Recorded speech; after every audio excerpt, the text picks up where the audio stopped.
Hello everyone, আসসালামু আলাইকুম। উমেহান daily blog থেকে আমি উমেহানি চলে আসলাম প্রতিদিনের মতো একটা ভিডিও নিয়ে। আমার ভিডিওটা যে যেখান থেকে দেখছেন আশা করি সবাই ভালো আছেন, সুস্থ আছেন। আলহামদুলিল্লাহ আমি অনেক ভালো আছি, সুস্থ আছি। গ্রাম থেকে এসে পড়েছি, তো এখন ঢাকায় কিছুদিন হলো গ্রাম থেকে এসেছি।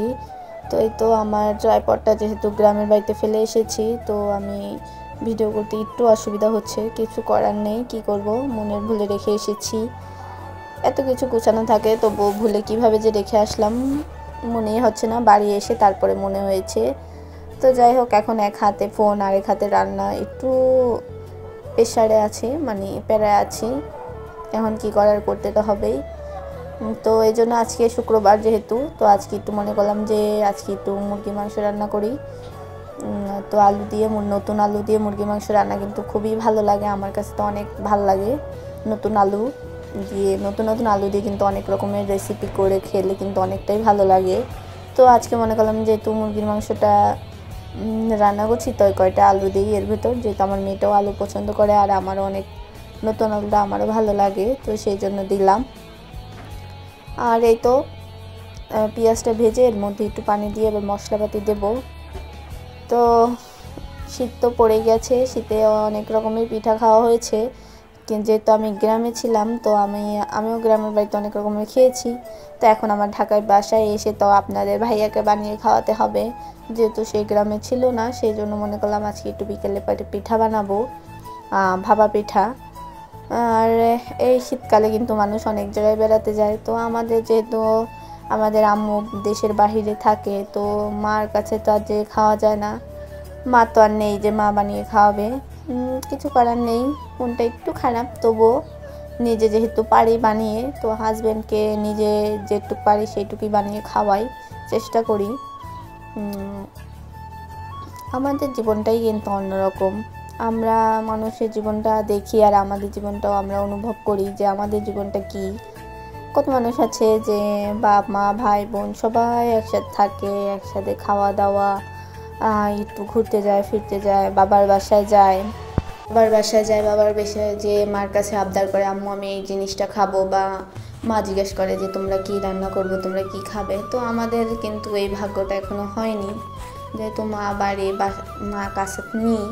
তো সেই জন্য সময়তে একটু মন খারাপ হয় যে আল্লাহ তাআলা যদি চাইতো তাহলে কিন্তু আমাকে ফুল ফ্যামিলি দিতে পারতো। তো যাই হোক, এখন আমাদের লাইফে আমার মা আছে, আমার ছোট একটা বোন আছে, আমি আছি, আমার হাজব্যান্ড আছে, আমার সন্তান আছে। তো এদেরকে নিয়েই কিন্তু আমাদের জীবনটা এখন।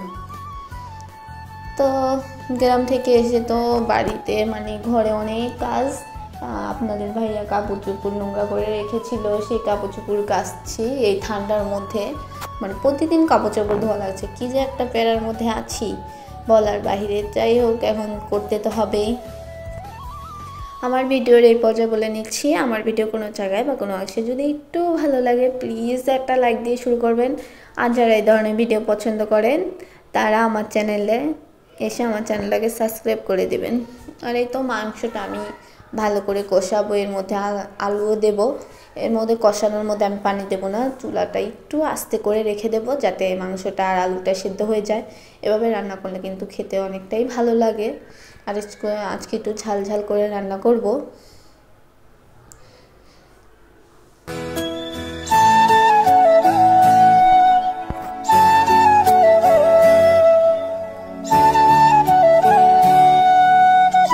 ভালো করে নেড়ে চেড়ে ভালো করে কষাবো, ঢাকনা দিয়ে রাখবো।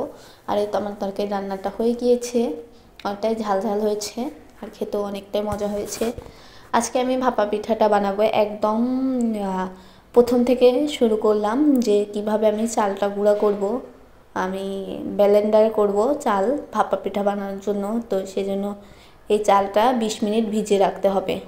20 মিনিট ভিজানোর পর তারপর ঝরা দিয়ে তারপরে ব্লেন্ডার করব। এতে করে কিন্তু চালটা এত সুন্দর হয়েছে বলার বাহিরে, ভাপা পিঠার মতো হয়েছে। ভাপা পিঠার গুঁড়িটা যেভাবে হয় সেভাবে হয়েছে। তো এই তো ব্লেন্ডারটা চালু করে দিয়েছি, এখন চালটা গুঁড়ো হয়েছে।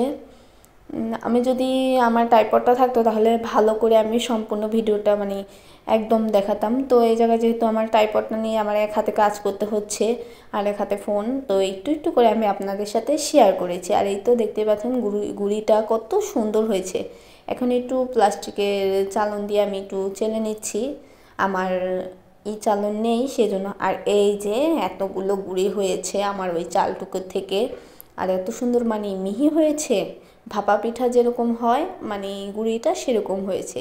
অনেকটাই ভালো লাগলো যে এত সুন্দর পারফেক্টলি হয়েছে। আমি চিন্তায় ছিলাম যে হবে না না হবে। তো ভাপা পিঠা বানানোর জন্য এর মধ্যে লবণের ভিতর পানির ভিতর লবণটা গুলিয়ে নিয়েছিলাম। এবার ভাপা পিঠার যে ইটা সেটা আমি ভালো করে হাত দিয়ে করে করে ঘষে ঘষে ভালো করে এটাকে নরম করব, যাতে পিঠাটা না ভাঙে। পিঠাটা যদি মানে সুন্দর হয় এই গুলিটা, তাহলে কিন্তু পিঠাটাও ভাঙবে না আর অনেকটাই সুন্দর হবে। এই জন্য আমি এর মধ্যে পানিটা দিয়ে ভালো করে করে নিচ্ছি। এই তো আমার বেটারটা কিন্তু অনেকটাই ভালো হয়েছে, ভাঙছে না। যদি ভেঙে যেত তাহলে বুঝতাম যে হয়নি। আর এই জায়গায় কিছু গুড় নিয়েছি, নারিকেল দেইনি, তার কারণ হচ্ছে আপনাদের ভাইয়া নারিকেল খেতে পছন্দ করে না। সে কত মানুষ আছে নারিকেল পছন্দ করে না, বাদাম জিনিসটা পছন্দ করে না। তো সে যেটা না পছন্দ করে সেটা না দেওয়াই ভালো, কারণ সে তাহলে আর খাবে না। তার জন্যই যেহেতু বানানো, সেই জন্য আর বানাইনি। আর এদিকে আমি ঢাকনার মধ্যে আরাম করে দিচ্ছিলাম। ছোট ছোট করে পিঠা বানিয়েছি, ছোট জিনিস আমার কাছে দেখতে অনেকটাই ভালো লাগে। আর এই তো আমার পিঠাগুলো দেওয়া হয়ে গিয়েছে, রাইস কুকারে আমি বানিয়েছি। আর পিঠাগুলো খেতে এত মজা হয়েছে গরম গরম খেতে। এই যে ভাপা পিঠাটা, আমি সম্পূর্ণ পিঠাটা আপনাদের সাথে শেয়ার করলাম। আর এই তো দেখতে পাচ্ছ কতটা সুন্দর হয়েছে ভাপা পিঠা, একদম ভাঙেনি। আমার তো বেশ ভালো লেগেছে পিঠাগুলো। তোমাদের কাছে কেমন লাগলো অবশ্যই কিন্তু সবাই কমেন্টে জানাবে। আর এই শীতে কারা কারা পিঠা খাওয়া শেষ করেছো, বা ধুম পিঠা খাওয়ার যে একটা ধুম পড়ে, সেটা মনে হয় সবার ঘরেই টুকটাক সবাই পিঠা বানিয়ে খেয়ে ফেলেছে এখন পর্যন্ত। এমন কোনো মানুষ নেই যে তার ঘরে এক রকমের পিঠাও বানানো হয়নি, সবাই টুকটাক পিঠা বানিয়ে খেয়েছে।